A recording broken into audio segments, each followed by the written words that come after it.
राम नारायण राम. तुम्हाला माहीत आहे का की आजपर्यंत शास्त्रज्ञ आत्म्याला पकडू शकलेले नाहीत? आत्मा काय असतो, तो कुठून येतो आणि कुठे जातो याचे आजपर्यंत कोणतेही ठोस पुरावे सापडलेले नाहीत. शास्त्रज्ञांनी अनेक प्रयत्न केले की आत्म्याचे रहस्य उलगडावे, पण ते अजूनपर्यंत अपयशी ठरले आहेत. आत्म्याला कोणी कसे पकडू शकेल? कारण आत्मा देखील एक प्रकारची ध्वनी ऊर्जा, साऊंड एनर्जी आहे. तुम्ही फक्त ध्वनी ऊर्जा अनुभवू शकता, ऐकू शकता, पण पकडू शकत नाही. ध्यान देखील एक प्रकारची ध्वनी ऊर्जा आहे. ध्यानाला तुम्ही पकडू शकता का? ध्वनी ऊर्जा तुमच्या आत असते. प्रत्येक माणसाने आपल्या जीवनात ध्यानाशी नक्कीच जोडले पाहिजे, जेणेकरून त्याचे कल्याण होऊ शकेल.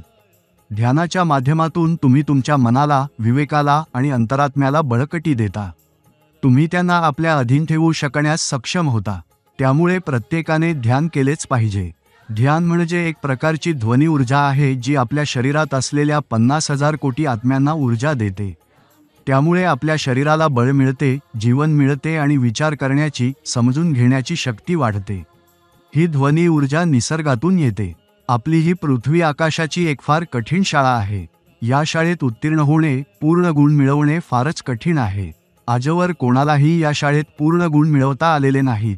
आपण आजवर ज्या ज्या देवांची किंवा धर्मांची नावे ऐकली आहेत, त्यापैकी कोणीही आकाशाची परीक्षा पास करू शकले नाही. जो कोणी या परीक्षेत पूर्ण गुण मिळवेल त्यालाच आकाशाची पदवी मिळेल. तोच आकाशावर राज्य करेल आणि त्यालाच मोक्ष मिळेल. आपल्या सर्वांच्या आत विवेक असतो, आपल्या अंतरात्म्यात वास करणारा. तोच आपल्याला जीवन जगण्यासाठी योग्य मार्गदर्शन देतो. जर आपण आपल्या विवेकाचे ऐकले नाही तर आपल्याला मोक्ष मिळणार नाही. जेव्हा आपण ध्यान करतो तेव्हा आपल्या आत असलेल्या त्या 50,000 कोटी आत्मा एका जागी एकवटतात आणि आपल्याला ऊर्जेने भरून टाकतात.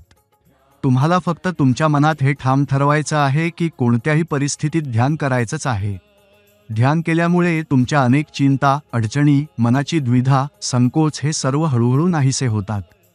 जेव्हा तुम्ही ध्यानाच्या स्थितीत जाता तेव्हा फक्त एका शांत जागी बसून राम नारायण राम या नावाचा जप करत राहा आणि एकाग्रता ठेवा.